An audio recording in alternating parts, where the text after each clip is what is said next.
Voilà, donc bonjour chers amis pour le volet suivant donc, de cette grande conférence intitulée La Grande Prostituée. La Grande Prostituée, il y a beaucoup d'éléments évidemment à voir au point de vue prophétique et ce qui se passe sur la scène religieuse mondiale actuellement. Et la Bible depuis longtemps nous avertit comme chrétiens dans un langage symbolique d'une femme prostituée représentant un mouvement religieux de la fin des temps. Un mouvement religieux eschatologique, apocalyptique, mais qui déjà actuellement est en train de se mettre en place, en train donc de se placer, de se situer au travers donc des différents créneaux religieux de notre monde actuel. Et j'aimerais relire particulièrement dans cette quatrième partie, si vous n'avez pas suivi les autres parties, vous devez absolument donc les regarder. Donc il y a une partie 1, il y a une partie 2 et il y a une partie 3. Et nous sommes actuellement à la partie 4, intitulée « La grande prostituée ». Si vous voulez bien, on va lire un passage, relire un passage qui, justement, donc, attire notre attention. Apocalypse, chapitre 17, et à partir du verset 1er. Et vous savez que l'enlèvement de l'Église a lieu dans Apocalypse chapitre 4, verset 1er, monte ici, et ensuite arrive une époque de Apocalypse chapitre 6 jusqu'à Apocalypse chapitre 18, et cela concerne tous ces 13 chapitres d'Apocalypse 6 à 18, eh bien, il y a la grande tribulation. Et nous voyons donc dans ce période de 7 ans, ici-bas sur terre, nous voyons donc la grande prostituée. Et là, Jean parle au verset 1er. Puis un des 7 anges qui tenait les 7 coupes vint. Et il m'adressa la parole en disant, viens, je te montrerai le jugement de la grande prostituée qui est assise sur les grandes eaux. C'est avec elle que les rois de la terre se sont livrés à l'impudicité, et c'est du vin de son impudicité que les habitants de la terre se sont enivrés. Seigneur, nous te demandons de bénir particulièrement dans les instants qui vont suivre le cheminement de nos pensées et de notre réflexion. Et que le Saint-Esprit puisse nous aider, nous rafraîchir, nous abreuver, nous faire comprendre, car tu as dit que le Saint-Esprit nous conduirait dans toute la vérité. Nous te bénissons pour la vérité qui libère, cette vérité formidable, et nous te demandons, Seigneur Jésus, que nos lampes soient éclairées. Nous voulons serrer ta parole dans nos cœurs, afin de ne pas pécher contre toi. Nous prions ces choses dans le nom de celui qui a été saisi, crucifié, cloué, saigné sur le bois du calvaire, l'agneau de Dieu. Merci Seigneur pour Jésus, notre seul sauveur. Amen et amen. Voilà.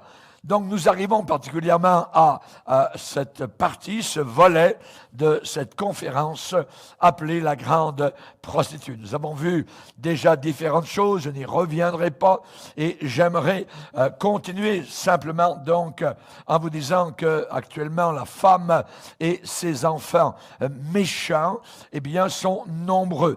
Nous avons vu qu'il y a la religion du nouvel âge, l'adoration de Satan, l'adoration de la mère terre, la nature, Gaïa qui est adorée, la globalisation, mondialisation, hindouisme, bouddhisme, islamisme, christianisme, apostat. Nous avons tous les ismes actuellement, et en plus l'ONU qui a créé une charte des religions unies qui est appelée URI, United Religions Initiative. Et là, dans cette charte, eh bien, on parle d'une coopération interreligieuse, de dialogue interreligieux globaux, et de respecter les croyances des uns et des autres, et la tolérance va amener la paix mondiale. Voilà, c'est très bien, mais sauf qu'on ne tolère pas les véritables chrétiens dans cette charte des religions unies. Quand nous disons qu'il n'y a que Jésus qui est le sauveur, alors là, il n'y a pas de respect. Vis-à-vis de nous, on ne nous tolère pas. Et cependant, nous continuons à annoncer le véritable évangile de gloire, la vérité. Nous ne voulons pas être comme Samson sur les genoux de Delilah, une femme payée pour endormir et enlever la force de celui qui avait été choisi, élu par le Seigneur. On sait qu'actuellement, ce qu'on nous dit dans le Nouvel Âge, nous sommes tous dans ce qu'on appelle le grand tout, et toute différence visible, apparente, n'est pas vraiment réelle. Alors, si vous vous mettez ensemble, eh bien, nous sommes dans le monisme et dans le panthéisme. Dans le panthéisme, c'est l'homme qui est Dieu. Tout est Dieu. Et à ce moment-là, si vous croyez toutes ces philosophies, eh bien, vous allez commencer à croire que tout est Dieu et que vous êtes Dieu. Imaginez. Donc, cela ne vient pas, je dirais, d'aujourd'hui. Cela a déjà été un mensonge dans le Jardin d'Éden, dont nous subissons les conséquences encore actuellement. Le diable a dit à nos premiers parents, vous serez comme des dieux. Et ils sont devenus tout nus. C'est ce qui est arrivé. Donc, le diable séduit et le diable vous amènera toujours les pleurs, la misère et la solitude. Et jamais ce qu'il promet, puisqu'il est un menteur. Alors, on nous dit que ce n'est pas Dieu dans cette religion du Nouvel Âge qui nous a créés, mais que c'est nous qui avons créé Dieu. Et nous sommes très heureux sans Dieu. Imaginez, c'est faux, c'est totalement faux. Voilà la philosophie fondamentale de base derrière la plupart des penseurs du Nouvel Âge, derrière la pensée des évolutionnismes, des darwinismes, des hindouistes, des existentialistes, Freud, Sartre, Jean-Jacques Rousseau, Voltaire, et ainsi de suite. Et vous avez entendu évidemment parler de la mère Terre, la mère Terre, notre mère. Et là, il faut sauver la maman. Aujourd'hui, il faut sauver la Terre. Alors, c'est une philosophie à laquelle donc sont attachés tous les gens qui sont unifiés au travers de cette religion mondiale qui est en train de monter donc de la mer, de l'océan, des masses et des foules de ce monde. On parle de quoi? D'unité, on parle de tolérance, on parle de dialogue interreligieux. À l'ONU, donc, je rappelle qu'il y a cette charte qui a été rédigée, formulée par une organisation appelée ORU, Organisation des Religions Unies. Et voilà une de leurs déclarations, je vais la citer, sur l'éthique globale. Nous affirmons qu'il y a des normes irrévocables et inconditionnelles dans tous les domaines de la vie, pour les familles, les communautés, les races, les nations et les religions. Ils disent, dans le document, il existe déjà de très très anciennes lignes de direction pour la conduite et la tenue des hommes. On les trouve, ces lignes de direction, dans les enseignements des religions du monde. Et ces enseignements sont la condition requise pour avoir un ordre mondial adéquat. Donc, unissons-nous, respectons-nous tous et nous aurons tous la paix mondiale. Quand les hommes diront paix et sûreté, une ruine soudaine les surprendra et ils n'échapperont pas. Voilà ce que dit le Seigneur. Et particulièrement, vous vous posez la question, y a-t-il des gens assez fous, insensés, pour croire, pour avaler cela? Eh bien, la Bible nous parle qu'à la fin des temps, des foules entières avaleront, croiront les doctrines de démons. Des doctrines de démons. Et ça, c'est écrit littéralement dans 1 Timothée au chapitre 4, verset 1er. Des doctrines de démons. Beaucoup, le Saint-Esprit, nous avertit expressément que dans les derniers temps, beaucoup abandonneront la foi biblique, la foi, je dirais, de la croix, de la Bible, et donc se tourneront vers des enseignements de démons. Nous y sommes. Par exemple, on sait que l'apôtre Paul a dit que personne ne vous séduise. Le pape Jean-Paul II, le pape actuel, le Dalai Lama, les leaders du Concile mondial des églises, les chefs de gouvernement, le WCC, World Council of Churches, ont appuyé, ont approuvé, ont souscrit, ont adhéré donc à l'unité de toutes les religions. Une religion mondiale mondiale s'en vient.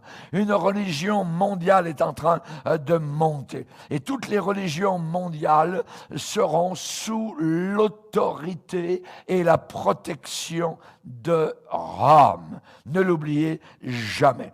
Tous les efforts des différents papes, particulièrement depuis le pape Jean-Paul II, pape François, ainsi de suite.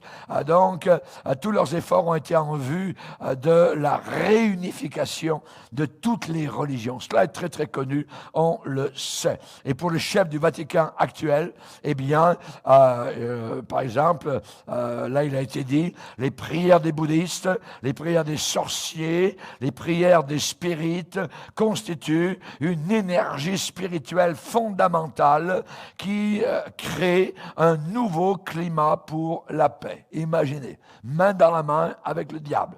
Alors, que se cache-t-il derrière de telles déclarations? Eh bien, l'Église catholique romaine veut, en fin de compte, réunir toutes, je dis bien toutes, les religions sous son autorité protectrice. Et cette chose doit se faire, évidemment, ils ne le savent peut-être pas, mais nous le savons, toutes ces choses vont se faire et se font actuellement en accomplissement des prophéties bibliques. Il est dit, tous les habitants de la terre l'adoreront. Tous les habitants de la terre vont adorer l'Antichrist, qui sera promu par une religion mondiale, voyez, à la tête de laquelle se trouvera ce qu'on appelle dans la Bible le faux prophète, par excellence. Le pape et tous les successeurs ont fait beaucoup pour promouvoir ce qu'on a appelé le dialogue interreligieux, et les papes, par leurs écrits, par leurs discours, par leurs messages, par leurs voyages, au travers de tout cela, eh bien, font la promotion de l'unité des religions, la tolérance, et même des gens de gouvernement comme Obama à l'époque a fait cela. On sait même dans les écoles, on enseigne des cours de religion aux enfants, et ce cours est enseigné où la religion chrétienne est au même titre que le bouddhisme, l'islam, et ainsi de suite. Donc, le lavage de cerveau, le brainwashing a déjà commencé. Et ce que nous allons voir, donc maintenant dans ce volet, dans ce 4e volet, ce que nous allons voir, eh bien, c'est la femme et sa conduite meurtrière. La femme, qui est représentée par une prostituée dans Apocalypse chapitre 17, eh bien, c'est une religion qui tue, une religion meurtrière. Cette femme hideuse, affreuse et belle en même temps, séduisante, effroyable, abominable, eh bien, n'est pas seulement une prostituée, mais une meurtrière. Une meurtrière. Et là, c'est ce que Jean déclare particulièrement. Je vis cette femme, cette religion mondiale de la fin des temps, ivre du sang des saints et du sang des témoins de Jésus. Et en la voyant, je fus saisi d'un grand étonnement. Donc, Jean est complètement abasourdi. Jean est complètement renversé, il est frappé de stupeur, il est atterré, stupéfait par cette religion, justement, qui est supposée faire la promotion de la paix mondiale, de l'amour, aimons-nous tous les uns les autres, on est tous des petits dieux. Je vis cette femme ivre, tellement de sang a coulé, cette femme a bu, donc, je dirais, le sang des saints et des témoins de Jésus, et Jean n'en revient pas. Jean est complètement renversé en apprenant cela. J'aimerais vous dire que pendant la grande tribulation, beaucoup de milliers de gens seront contraints, forcés de se convertir pour adorer la bête. Et au sujet du faux prophète, le chef religieux, donc de connivence avec la bête, le gouverneur mondial, eh bien, au sujet du faux prophète, nous voyons donc une autre bête qui monte de la terre, ce fameux faux prophète. Et regardez bien ce que la Bible déclare à ce sujet. Il lui fut donné d'animer l'image de la bête, afin que l'image de la bête parle et qu'elle fît que tous ceux qui n'adoreraient pas l'image de la bête soient tués. Allez, simplement ça. Sois tué. Ce qui veut dire que les guillotines de la Révolution française vont se remettre au travail. Que ce soit, je ne sais pas de quelle façon, ils vont mourir, mais le sang va couler. Ça va être terrible, donc, pendant la grande tribulation. Si vous êtes vivant à cette époque-là, vous serez forcé de croire, de plier les genoux devant la bête, hein, sinon, vous serez tué. Vous serez tué, voyez. Et je crois qu'une conversion forcée est une contradiction, je dirais, totale, incompatible, paradoxe, discordant. On ne peut pas forcer une conversion. Et une des erreurs les plus ténébreuses de l'histoire, eh bien, c'est l'histoire des croisades avec les catholiques romains qui se sont dit chrétiens. Ils ont tué particulièrement, donc, au nom de Dieu, au nom du Seigneur Jésus, des milliers et des milliers de musulmans. Et les musulmans, actuellement, s'en rappellent. Et on a appelé ça les croisades. On en récolte encore aujourd'hui les fruits très amers. Hein? Ces chevaliers sont partis d'Europe pour aller combattre particulièrement l'islam au nom du Seigneur, c'est ça, au nom de Jésus. Et ça, évidemment, ces chevaliers étincelants ont essayé d'imposer, je dirais pas le christianisme, mais le catholicisme. Ils ont essayé de l'imposer en conquérant la Terre Sainte au fil de l'épée. Et même aujourd'hui, dans beaucoup de pays, l'islam obtient beaucoup de conversions encore de cette façon-là, hein, au fil de l'épée, en tuant, en décapitant. Hein. Et moi, je veux évidemment avoir le droit d'essayer de persuader, pas essayer de tuer quelqu'un pour le forcer à une religion, quelle qu'elle soit. Non, absolument pas. Hein. De tout mon cœur et de mon âme, je refuse et je résiste devant cette tentative de conversion forcée. On ne peut pas forcer quiconque. La religion de Jésus-Christ est une religion d'amour. Ou bien on y croit, ou bien on n'y croit pas. Hein. Chacun prend son sort entre ses mains. Hein. C'est à celui qui veut. Hein.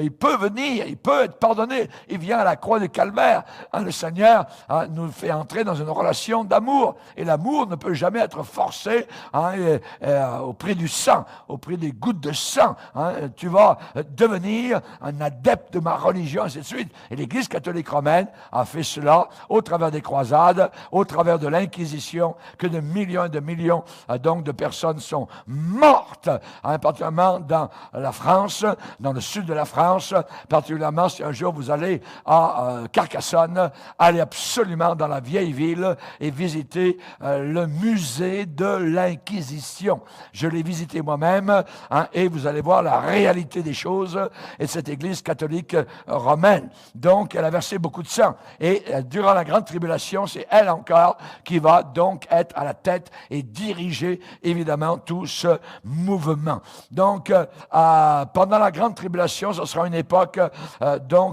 où le sol de la planète Terre sera abreuvé de sang, imbibé de sang, trempé de sang, par le biais de cette prostituée.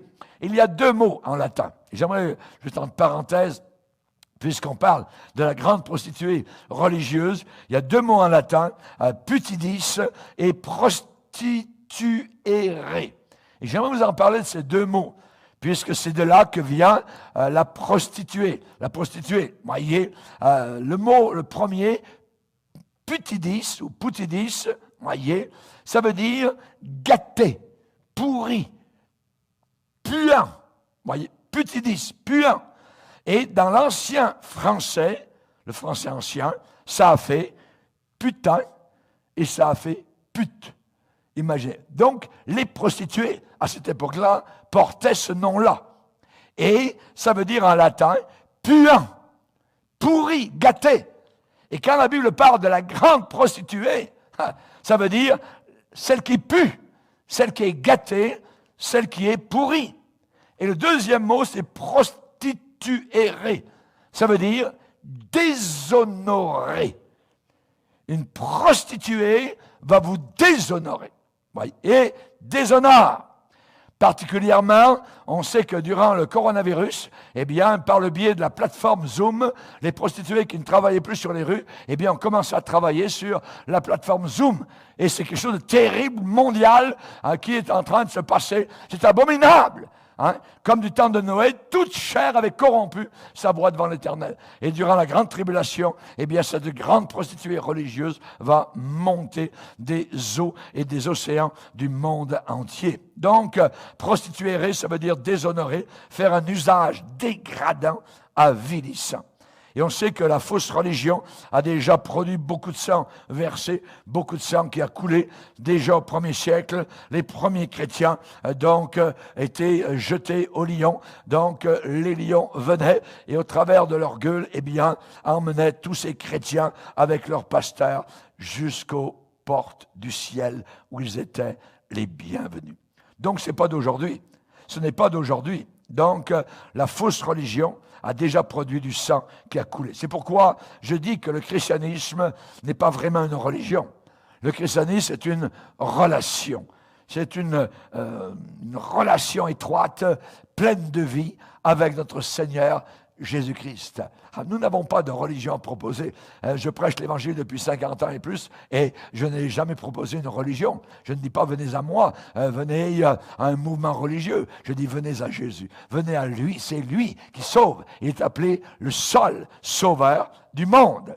Et il est dit que cette prostituée, eh bien, elle est ivre du sang des saints et des témoins de Jésus. Dans aucune ville sur la planète Terre, le sang des saints et des témoins de Jésus n'a autant, je dirais, affreusement coulé qu'à Rome. À Rome, on a tué, et on a tué, et on a tué, et le sang a maculé le sable des arènes romaines. Les exécutions des chrétiens étaient devenues comme un sport national, devant des centaines de milliers d'hommes, de femmes, en train de crier et de voir les lions se jeter sur les chrétiens, alors que d'autres étaient suspendus à des poteaux ouin avec une sorte de pitch, une sorte de pétrole auquel on mettait le feu.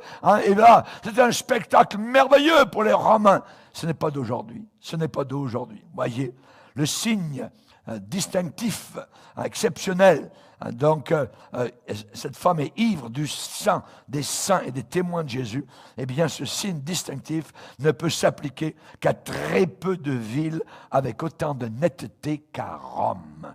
À Rome. Rappelons-nous le Colisée, rappelons-nous les foules exubérantes, les foules considérables en train de jubiler pendant que les chrétiens étaient déchirés par les lions. Et les gens criaient, les chrétiens au lion, les chrétiens au lion.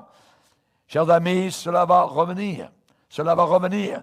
La Bible dit que cette grande prostituée de la fin des temps, pendant la grande tribulation, après que l'Église aura été enlevée au ciel, eh bien, il est dit que cette femme sera ivre totalement de sang. Donc, il est dit, on a trouvé chez elle, chez cette religion, cette prostituée, on a trouvé chez elle du sang, des prophètes et des saints, et de tous ceux qui ont été égorgés. Et quand Jean a vu le mystère donc de Babylone, cette grande prostituée, pleine d'impudicité, de fornication, il a été saisi d'un grand étonnement. Un grand étonnement. Parce qu'il s'est trouvé, l'apôtre Jean, il s'est trouvé confronté au sommet de la méchanceté de la fin des temps. Ça s'en vient.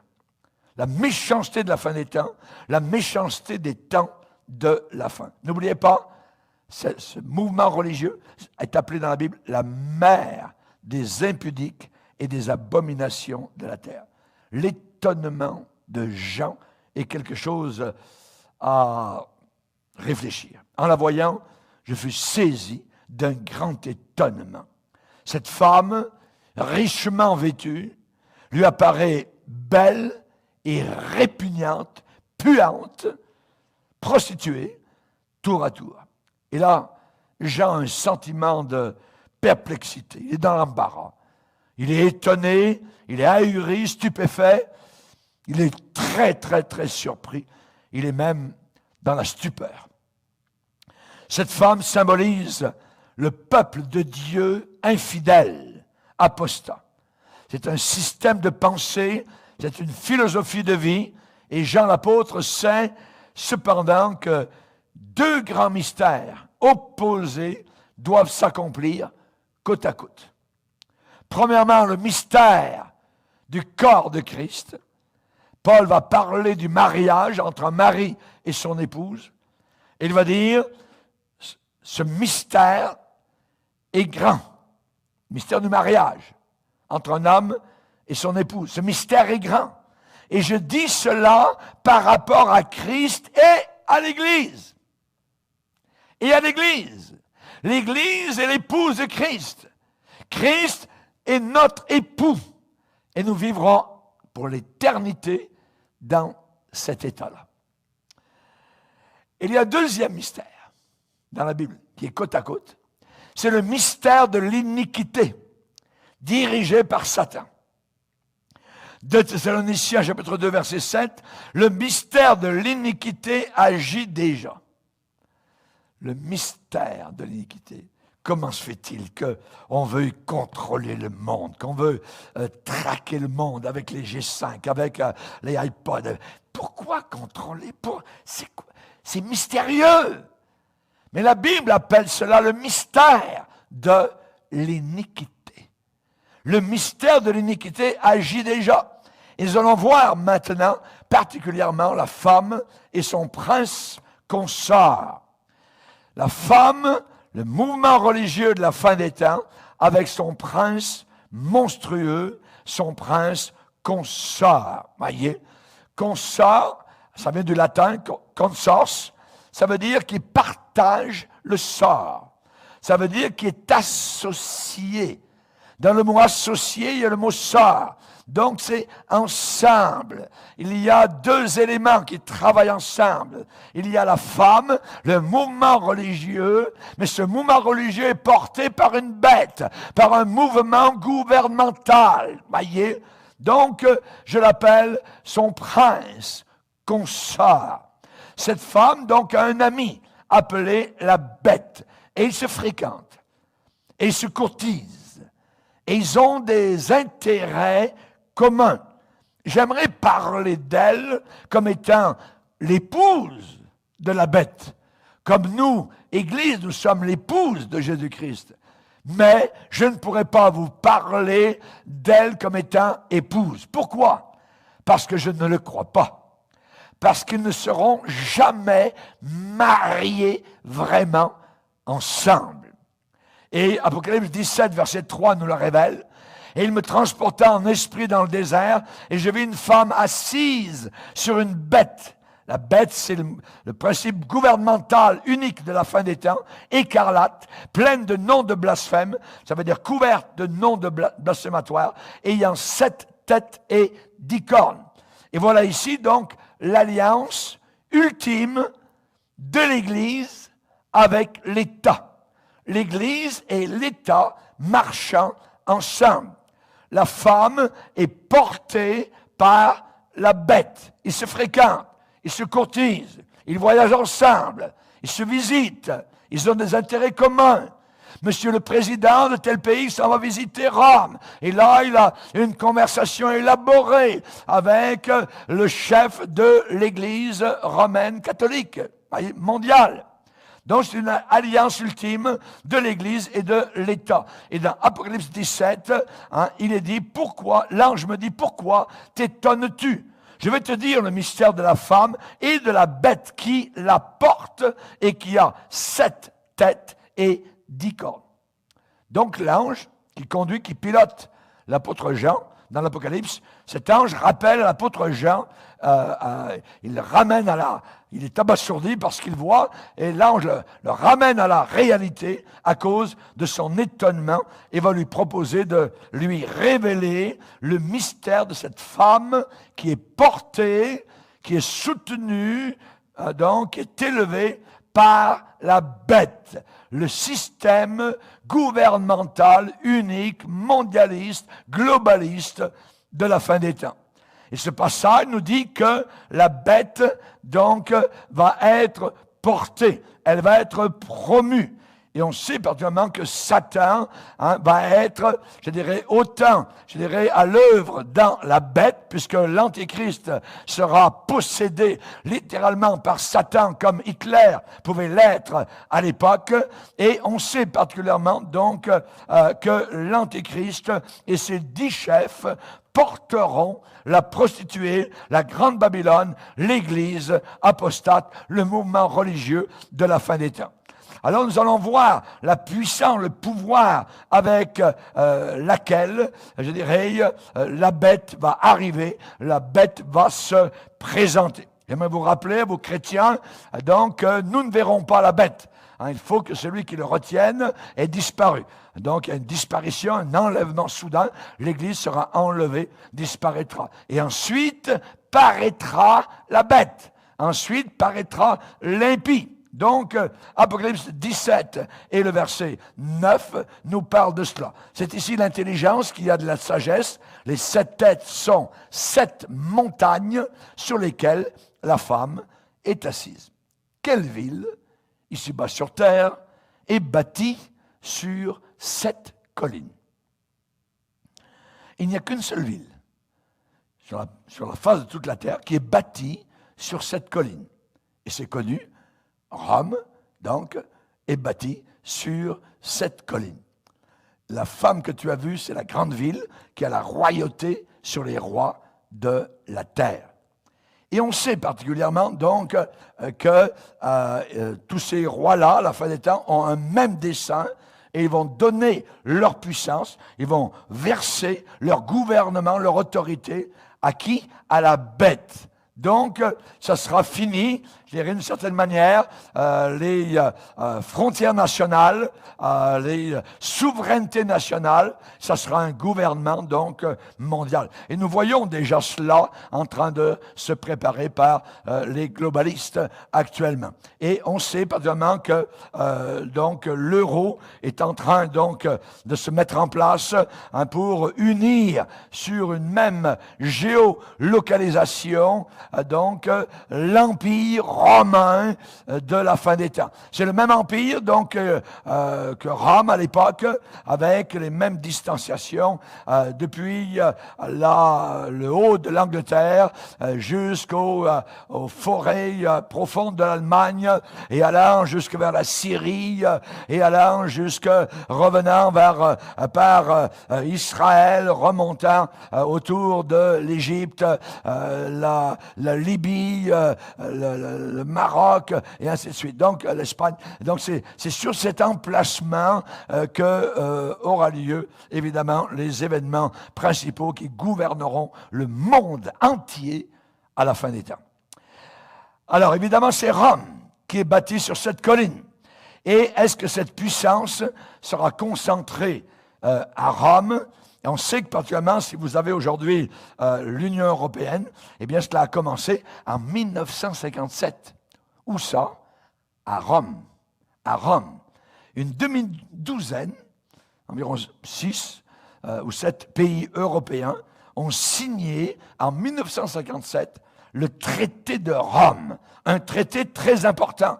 Et c'est à partir de là qu'a commencé le marché commun européen. Là, ça a été le début de la réunification de l'Europe. Donc, l'Union européenne, l'UE, tout cela est sorti de ce traité de Rome en 1957. L'Empire romain sera rétabli dans les derniers jours. Donc, la bête, le gouverneur mondial, va s'associer avec les leaders religieux de Rome. La bête va régner sur les États-Unis d'Europe. Voyez? Et c'est la raison pour laquelle on a l'euro, donc une même monnaie, je dirais, qui a commencé dans les années 2000 vis-à-vis donc de toute l'Europe. Et on a particulièrement donc cette prophétie où les autorités de la fin des temps donneront leur puissance, leur autorité à la bête. à la bête, voyez. La femme que tu as vue, c'est la grande ville, qui a la royauté sur les rois de la terre. Alors, évidemment, nous avons ce drapeau maintenant de l'Europe. Ça a été difficile. Certains pays ont résisté au début à faire partie de cette Europe. Donc, il y a des bureaux à Bruxelles, il y a des bureaux à Strasbourg en France et au Luxembourg. Mais maintenant, c'est devenu, ça s'est imposé. La machine a commencé donc à rouler sur les rails. C'est la fin des temps. Les prophéties de la Bible sont en train de se mettre en place. Ce sera le dernier système de domination mondiale, donc qui aura eu son point de départ à Rome. À Rome. Et on sait que cette grande prostituée religieuse, elle est assise sur les grandes eaux. N'oubliez pas, elle est assise sur la bête, c'est vrai, mais sur les grandes eaux. Et qu'est-ce que ça veut dire, les grandes eaux? Eh bien, on a je dirais dans Apocalypse 17, cette explication. On dit à l'apôtre Jean, les eaux que tu as vues et sur lesquelles la prostituée est assise, ce sont... Ah, on a l'explication. Donc, elle est assise sur des grandes eaux. Les eaux, ce sont des peuples, des foules, des nations, des langues. Donc, la Bible explique. Et on sait particulièrement donc que c'est le début, donc l'enclenchement des événements prédits par le Seigneur. Vous savez, la Babylone, elle va être mondiale, mondiale. La puissance du mystère de Babylone, donc, même si elle sera établie spirituellement à Rome, eh bien, elle ne se limitera pas géographiquement à cette ville. Son pouvoir va se déployer tout au travers du globe terrestre. Après 2 guerres mondiales, donc, que nous avons eues au XXe siècle, on a appris en Europe que l'unité ne peut se réaliser que par le dialogue, ainsi de suite, et non pas par la puissance des armes. D'où cette percée formidable en Europe, d'une Europe unifiée. Une Europe unifiée. Et quelque chose qui unifie évidemment les gens, c'est l'argent. L'argent, donc l'euro. L'euro. Et cela, évidemment, fait partie de cette tapisserie apocalyptique de la fin des temps. Et bientôt, il n'y aura même plus, je pense, d'argent qui circulera, puisque tout se passera par ordinateur. Alors, cette évolution, qui était encore une utopie, évidemment, il y a 40-50 ans, nous voyons maintenant, au XXIe siècle, devant nos yeux, ces réalisations. L'Union européenne existe. Et même la Turquie souhaite donc entrer à faire partie du clan des 27. En Europe, eh bien, c'est de là que le gouvernement mondial donc va s'établir. Ce sera à partir de l'Europe, sur l'emplacement de l'ancien empire romain. L'Europe sera la future puissance mondiale. Et la possibilité de voir un nouvel ordre mondial géré par l'Union européenne, eh bien, nous commençons à l'envisager. Vous savez que l'Europe a déjà supplanté les États-Unis d'Amérique au plan financier. L'Amérique a baissé et des changements spectaculaires sont en train d'être visibles maintenant dans la relation Europe-Amérique. Et il n'y a que quelques années encore, personne ne mettait en doute la position de force de l'Amérique. Mais aujourd'hui, ce pays est de plus en plus dépendant de l'Europe. Et tout cela s'inscrit naturellement dans l'accomplissement prophétique biblique. Il est prédit que toutes les nations de cette terre s'uniront grâce à la puissance de la prostituée. S'uniront grâce à la puissance de la religion de la fin des temps, pour former un système appelé dans la Bible « mystère de Babylone ». Et on sait, avant la dernière grande révolte, eh bien, c'est David dans le fameux psaume 2. J'en ai parlé dans un autre volet. Hein. Il a écrit, évidemment, donc, vis-à-vis du mystère même de Babylone, puisque au psaume 2, il dit pourquoi ce tumulte parmi les nations, et dans l'Ancien Testament, quand on parle de nations, ce sont toujours, évidemment, les païens. Hein. Pourquoi ce tumulte parmi les païens? Pourquoi ces vaines pensées parmi les peuples? Pourquoi les rois de la terre? Donc on parle de la mondialisation, on parle de quelque chose de global. Pourquoi les rois de la terre se soulèvent-ils? Pourquoi les princes, donc, se liguent-ils avec eux contre qui? Contre l'Éternel et contre son roi, Jésus-Christ, son Fils. Hein? Et que disent-ils, ces rois mondiaux? Que disent-ils à l'arrière, je dirais, du stage, à l'arrière du rideau? Brisons leurs liens. Les liens de qui? Eh bien, les liens du Père et du Fils. C'est ça. Brisons leurs liens. Pour eux, la religion chrétienne, avec sa morale, avec sa joie, avec sa paix, avec sa délivrance, avec le sang qui a coulé à la croix, tout cela, c'est une prison pour eux. Ils veulent la liberté. Raison pour laquelle nous avons donc la liberté des homosexuels, la liberté par travers du féminisme, et ainsi de suite. Hein. Donc, brisons leurs liens, délivrons-nous de leurs chaînes. Ils disent que ce livre, la Bible, eh bien, est une chaîne. Pour nous, c'est, je dirais, un respirateur. C'est une joie. Alléluia. C'est de l'oxygène céleste qui descend pour nous enseigner, nous nourrir et nous faire respirer l'air du paradis. Alléluia. Chers amis, aujourd'hui, le monde est en train de s'unir pour se dresser contre son Créateur, le Créateur du ciel et de la terre. Et le monde adresse à son Fils, à son roi, Jésus-Christ, un non radical. On n'en veut pas de toi. Non, non, non, non. On ne veut pas de Jésus.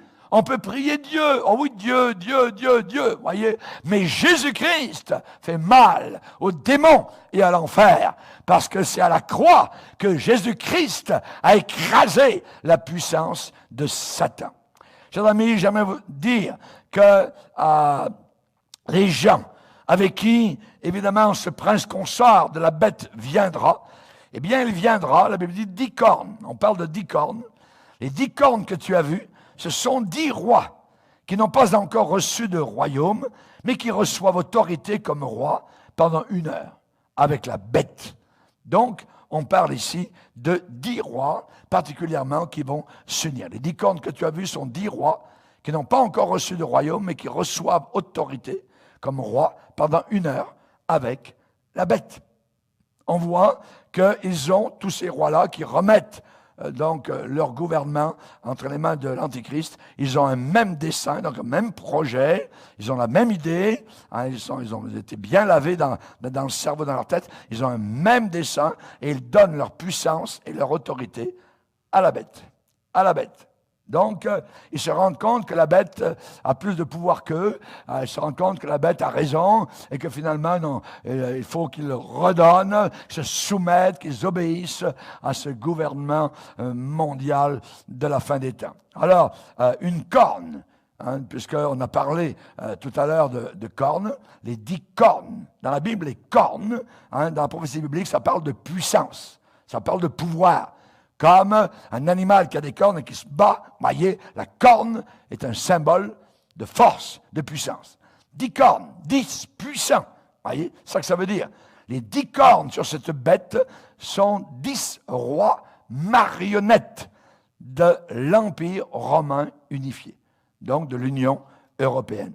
Et, je dirais, la passion avec laquelle donc ce gouvernement va arriver, la férocité, la violence, la rage et la haine avec laquelle ce gouvernement va s'établir, ça sera terrible. Puisqu'ils vont combattre. Ce gouvernement va combattre. Et ils vont combattre qui? La Bible nous le dit. Apocalypse 17, verset 14. Un peu plus loin. Ils combattront contre l'agneau, imaginez, contre Jésus. Et l'agneau les vaincra, parce qu'il est le Seigneur des Seigneurs, et Jésus est le roi de tous les rois. La créature ne peut jamais vaincre le Créateur. Ils sont animés par Satan, qui est un fou et qui pense un jour siéger comme Dieu a siégé. Alors nous voyons cela. Et évidemment, cela va arriver avec une violence, avec une férocité terrible. La férocité, la jalousie, la haine de l'enfer sera en eux, voyez, dans tous ces gouverneurs qui vont aider l'Antichrist. Et on sait que il est dit, les appelés, les élus, les fidèles, seront des vainqueurs. Amen. Ceux qui sont avec Jésus sont appelés, dans King James, c'est appelé les élus et les fidèles. Alors, il y aura une bataille finale, évidemment, contre la terre entière, les armées de la terre entière, contre Jésus. Ils vont combattre. Ils combattront contre l'agneau et l'agneau les vaincra. Ils combattront contre l'agneau et l'agneau les vaincra. Dans une bataille. Une bataille finale, donc, à Armageddon. Cette bataille sera dirigée contre le roi des rois et le seigneur des seigneurs. Et dans son esprit totalement dérangé, Satan pensera, croira qu'il peut renverser, qu'il pourra vaincre l'agneau de Dieu. C'est simplement de la démence planifiée, c'est simplement de la folie. La bête, l'Antichrist, le chef de toute la terre, ce gouverneur sanguinaire, blasphémateur, eh bien, aura un seul but, une seule passion, c'est défier l'agneau de Dieu.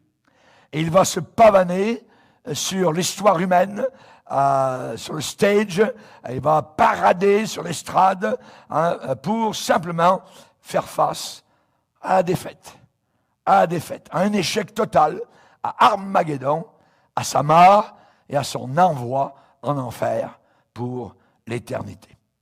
Ceux qui suivent la bête, ceux qui auront reçu la marque sur le front ou sur la main droite, donc ceux qui suivent cette bête-là, qu'ils vont aimer, vont découvrir à la fin qu'ils ont été totalement séduits, égarés, leurrés.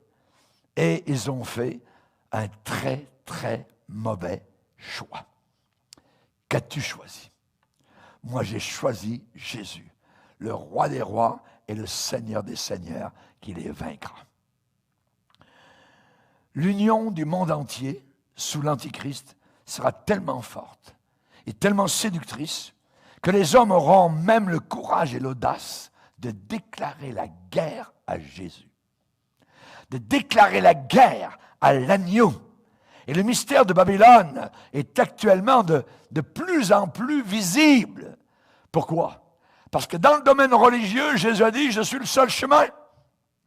Et dans ce mouvement religieux de la fin des temps, on dit « Il y a beaucoup, beaucoup de chemins pour aller à Dieu ». Jésus est exclusif, Jésus est étroit, et on ne l'aime pas. Et on va essayer de le vaincre. Ils combattront contre l'agneau. Contre l'agneau. Et uniquement ceux et celles qui ont une relation étroite avec Jésus ne se laisseront pas griser par le vin de la fornication de la prostituée. Mais ces gens-là, éveillés, réveillés, priant, adorant le Seigneur, se tenant loin du péché, se gardant purs et propres, ces gens-là pourront voir et comprendre que le Seigneur va très très bientôt se lever de son trône pour enlever l'Église. L'Église entière va être enlevée. Hallelujah. C'est très bien d'aimer la venue de Jésus, son apparition. Il va venir à l'improviste, soudainement, pour conduire dans la maison du Père Céleste tous ceux qui croient en lui. Hallelujah. Et la Bible a ce mot merveilleux, donc, que votre cœur ne se trouble pas, a dit Jésus, croyez en Dieu et croyez en moi. N'ayons pas peur du coronavirus, n'ayons pas peur des tremblements de terre, n'ayons pas peur de quoi que ce soit, craignons simplement celui qui peut tuer l'âme et le corps et envoyer tout ça en enfer. Nous devons craindre Dieu, notre Sauveur et notre Roi. Que votre cœur ne se trouble pas. Parce que j'aimerais vous dire, cette femme eh bien, aura un désastre immense, immense. Et là, il va se passer quelque chose parce que tout va se terminer très, très mal. Ça va commencer très bien, mais ça va se terminer très, très mal. Et là, nous voyons qu'il va y avoir une calamité qui attend ce système religieux de la fin des temps. Il va y avoir un malheur terrible, mémorable. Que va-t-il arriver à cette prostituée, à cette femme, donc vêtue de pourpre, parée d'or, de perles, de pierres précieuses? Eh bien, le monstre babylonien va, je dirais, le prince consort, la bête, l'antichrist, à la fin va se retourner contre la maman babylonienne, va virer de bord, va retourner sa veste et va détruire totalement la mère babylonienne. Alors, ça sera pour l'antéchrist, j'ai tué ma mère. Oui, certainement. Le scénario, selon la parole de Dieu, eh bien, c'est comme un chant d'enfant à la maternelle. Ce chant s'appelle le crocodile.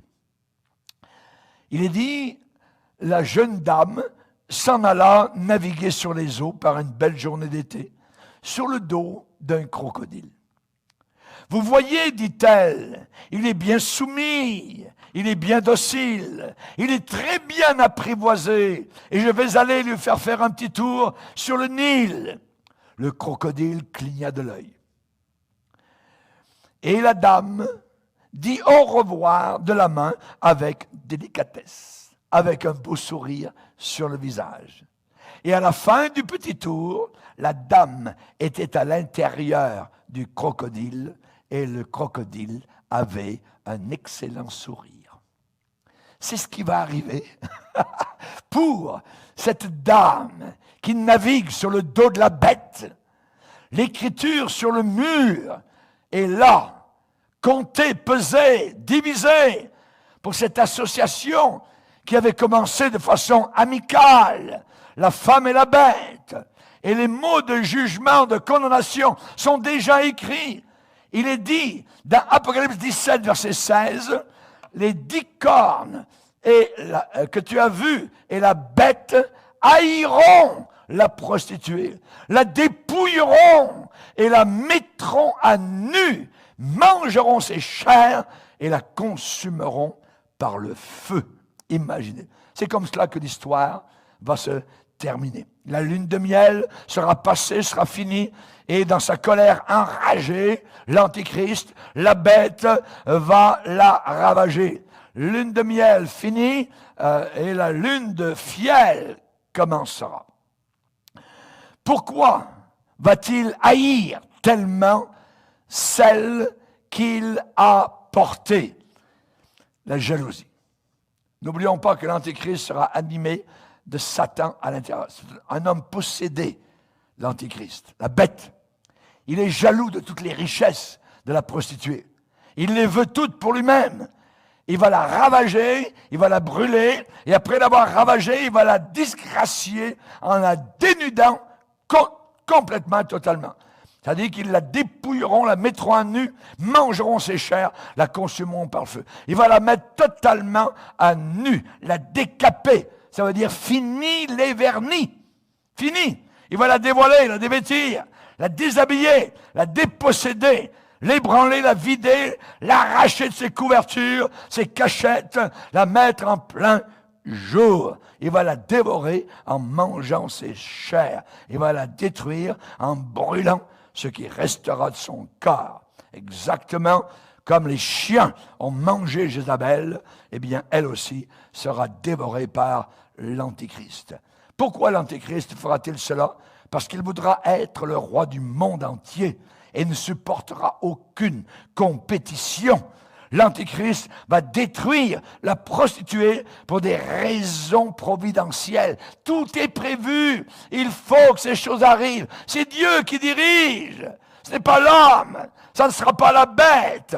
Ça sera le Seigneur de gloire. Et dans Apocalypse chapitre 17 et au verset 17, nous lisons, « Car Dieu a mis dans leur cœur d'exécuter son dessein. » Le dessein de Dieu est d'exécuter un même dessein. et de donner leur royauté à la bête jusqu'à ce que les paroles de Dieu soient accomplies. C'est la parole de Dieu qui s'accomplit.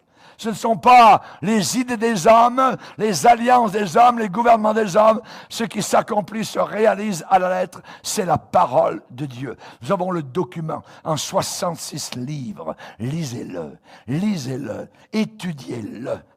C'est la parole du Seigneur. Savez-vous que le diable, en réalité, est un serviteur de Dieu? Savez-vous que la bête ne règne pas, mais c'est Dieu qui règne et qui gouverne? Le diable a une laisse à son cou. Il est attaché. Oui, il peut tirer sur sa laisse. Il peut ruer dans les brancards. Mais il ne peut pas aller plus loin que ce que Dieu lui permet. Et le diable détruira à la fin la grande prostituée pour des raisons politiques, parce que la bête veut régner tout seul sur toute la terre. Et pour mériter ce nom de mystère de Babylone, eh bien, cette ville doit avoir 4 caractéristiques distinctives. 1, avoir versé le sang des martyrs. 2, être bâtie sur 7 collines. 3, commettre une prostitution, une apostasie religieuse et politique avec les leaders de ce monde. Et 5, être détruite par le feu. Et ce feu sera vu depuis la mer. Imaginez. Et Rome n'est pas très très loin de la mer. L'aéroport de Rome est juste au bord de la mer. Voyez. Et c'est ce que la Bible enseigne. Il n'y a que Rome qui répond à ces 4 critères. Apocalypse 18, verset 5, ces péchés se sont accumulés jusqu'au ciel. Donc les 4 signes distinctifs de cette ville, ce que je viens de déclarer. Le jugement de Dieu sur cette ville, il est dit en un même jour, ces fléaux arriveront. La mort, le deuil, la famine. Elle sera consumée par le feu, car il est puissant, le Seigneur Dieu qui l'a jugé. Alléluia. Donc, nous avons évidemment, nous, je dirais, tout cela, Rome avec les 7 collines, être bâti sur 7 collines, avoir versé le sang des martyrs, commettre la prostitution religieuse et politique. Il n'y a que Rome qui peut répondre à ces critères actuels. Et nous avons évidemment donc actuellement dans la Bible toute la réalisation de ces, je dirais, de ce qui va se produire durant la grande tribulation. Tous les rois de la terre, ça veut dire l'élite politique, les marchands de la terre, on parle du système économique, les pilotes et tous ceux qui naviguent vers ce lieu, donc, et les marins et tous ceux qui exploitent la mer se tenaient éloignés et s'écriaient en voyant la fumée de son embrasement, quelle ville était semblable à la grande ville. Donc, on a évidemment la fin de tout cela. Le monde entier sera totalement ébranlé par la destruction du mystère de Babylone. La fumée qui en résultera pourra être vue depuis la Méditerranée. Seul Rome, n'oubliez pas, répond à ces critères que je viens de citer, les 4 critères. Et de plus, en plus, Rome est la seule ville au monde dans laquelle il existe un État. C'est un État politique, un État reconnu par toutes les nations et aussi par l'ONU, le Vatican. Voyez, c'est le QG de l'Église catholique romaine. Alors, nous allons avoir, puisqu'on a besoin de temps, on va avoir un 5e volet pour cette grande conférence. Que Dieu vous bénisse. Soyez présents pour le 5e volet de cette conférence sur la grande prostituée. Que Dieu vous bénisse et vous garde.